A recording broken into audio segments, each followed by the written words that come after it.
আল্লাহর সাথে ভালোবাসা কেমন, আল্লাহর সাথে ভালোবাসা কেমনে হয়, আমি আপনাদেরকে একটা দৃষ্টান্ত দেই। হযরত ওমর ফারুক রাদিয়াল্লাহু তাআলা আনহুর যুগের ঘটনা। ওমর ফারুক দেশের প্রধানমন্ত্রী ছিলেন, আমিরুল মুমিনিন, খলিফাতুল মুসলিমিন, দেশের প্রধানমন্ত্রী। তদানীন্তন সময়ে আমার নবীর যুগেও মসজিদের মধ্যে নারী পুরুষ একসাথে নামাজ পড়তো। নারী পুরুষ বুঝেননি?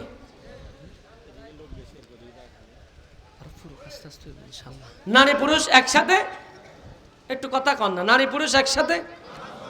এখানে একটা সমস্যা হলো কি, যখন মানুষ হাঁটা চলা করে সবাই ওদিকে তাকাই থাকে।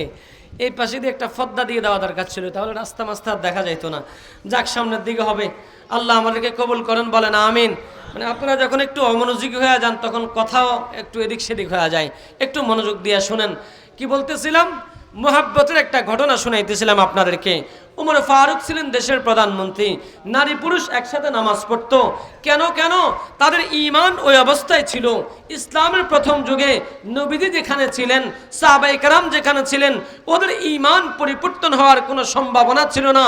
ওদের ঈমান ছিল মজবুত। ওরা আল্লাহকে এমনভাবে ভয় করত, মনে হয় যেন আল্লাহ তাদেরকে দেখে। জান্নাত জাহান্নামকে এভাবে ভয় করত, মনে হয় যেন তারা জাহান্নাম দেখতে আসে। কিন্তু আমাদেরকে হাজারো যদি জান্নাতের উপমা দেওয়া হয়, হাজারো যদি জাহান্নামের দৃষ্টান্ত দেওয়া হয়, ওই এখানে যতক্ষণ শুনি ততক্ষণ, এরপরে আর লাদ্রি লাদ্রি কিছু আর জানি না। যখন কথা ঠিক কিনা? আল্লাহু আকবার। তো তদানীন্তন সময় একসাথে নামাজ পড়তো, নারী পুরুষ একসাথে নামাজ পড়তো। ওমর ফারুক রাদিয়াল্লাহু তাআলা আনহুর যুগে পরবর্তীতে আস্তে আস্তে এটা বন্ধ হয়ে গেছে। কারণ হলো তখনকার মানুষের ঈমান আর আগের মতো ছিল না। আগে মানুষ নামাজ পড়তে আসতো, নিচের দিকে তাকায় আসতো, পাশে মহিলা না নারী, পুরুষ না যুবক না যুবতী, এদিকে তাকাইতো না। আর মাশাআল্লাহ আমাদের জেহান এত পরিষ্কার, ওই 100 হাত দূর থেকে আমরা দেখলে চিনি এটা সকিনা। জোরকন ঠিক কিনা? এরপরে সকিনা এখন 100 হাত দূরে। মাশাআল্লাহ আমরা এখানে যে গবেষণার মিশিং বসাইছি, একটা কয় ওর বয়স তো মাশাআল্লাহ বিয়ের বয়স হয়ে গেছে, আরুগ্যা কয় আরে ওর গার্লফ্রেন্ড বয়ফ্রেন্ড আছে তিনগা, আরুগ্যা কয় আরে কয়দিন আগেই তো ওরে দেখতে আইছে, আরুগ্যা কয় রে বিয়েটা যদি আমি করতে পারতাম তবে আমারা দিত না, ওর আব্বা কয় আমি গরিব, অশিক্ষিত, মূর্খ, এমন বহু কথা কয় কি কয় না?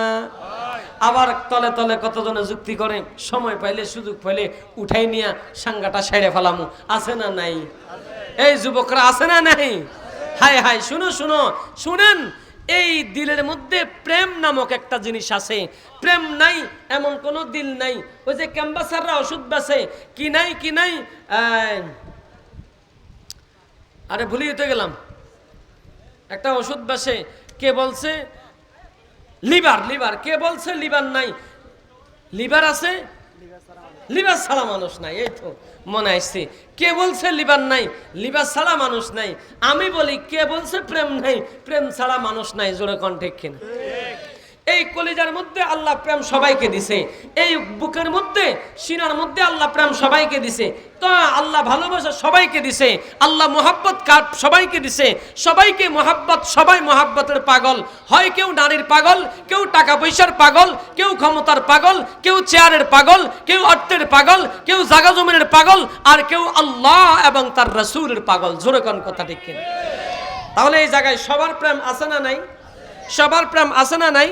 তবে প্রেমটা যদি বৈধ জায়গায় যাইতে পারে ধন্য, যদি অবৈধ জায়গায় দেয় শেষ। জোরে কোন কথা ঠিক কিনা? আমিরুল মুমিনুন হযরত ওমর ফারুকের যুগে এমন একটা প্রেম গঠিত ঘটনা, মসজিদের দিকে